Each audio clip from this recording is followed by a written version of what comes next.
ఈరోజు press meet పెట్టడానికి కారణం దాదాపు 10 రోజుల నుండి కురుస్తున్న దీన్ని అకాల వర్షాలనన్నా లేకపోతే అధిక వర్షాలనన్నా అర్థం కావట్లేదు. ఎందుకంటే జూన్లో దాదాపు రైతులందరూ కూడా పంట వేయడం జరిగింది. ఈరోజు మొక్కజొన్న దాదాపు చాలా చోట్ల చేతికి వచ్చే పరిస్థితి వచ్చింది. ఈ 10 రోజులు కురుస్తున్న వర్షానికి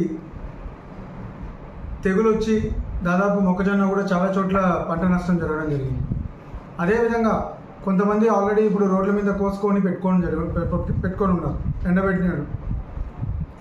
ఈరోజు ఉన్న పరిస్థితి చూస్తుంటే లాస్ట్కి రేట్లు దాదాపు గతంలో 2600 కానీ 2700 ఉన్న మొక్కజొన్న రేటు ఈరోజు 1900-1850కి వచ్చి పడిపోయే పరిస్థితి వచ్చింది.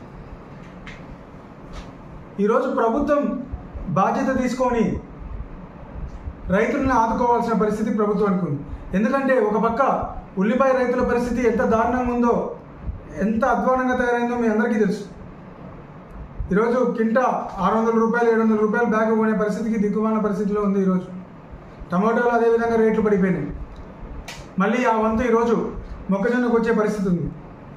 ఇమీడియట్గా మామూలుగా అయితే 25 నుండి 30 బ్యాగులు రావాల్సిన 30 క్వింటాలు రావాల్సినది ఈరోజు పరిస్థితి చూస్తుంటే 12 నుండి 15 మధ్యలో వస్తుంది. ఈరోజు అసెంబ్లీ కూడా స్టార్ట్ అవ్వడం జరిగింది. దీన్ని జిల్లా నాయకులు, మంత్రులు కానీ దాదాపు మన నంద్యాల జిల్లాలో ఆర్లగడ్డ మండలంలోనే తాలూకాలోనే వస్తే 1500 ఎకరాలు వేశారు. సో ముఖ్యంగా మొక్కజొన్న రైతులు ఎక్కువ ఉండేది కూడా మన జిల్లాలోనే, నంద్యాల జిల్లాలోనే. సో మేము కోరేది ఒకటే, మా ఎమ్మెల్యే గారు పట్టించుకుంటారో లేదో మాకు తెలియదు, కానీ మా ఆర్లగడ్డ రైతుల కోసం జిల్లాలో ఉన్న తెలుగుదేశం యంత్రాంగం అంతా నిద్ర లేచి రైతులకి గిట్టుబాటు ధర, అదేవిధంగా మార్కెట్ యార్డ్ల ద్వారా కొనుగోలు చేసి రైతులను ఆదుకోవాలి.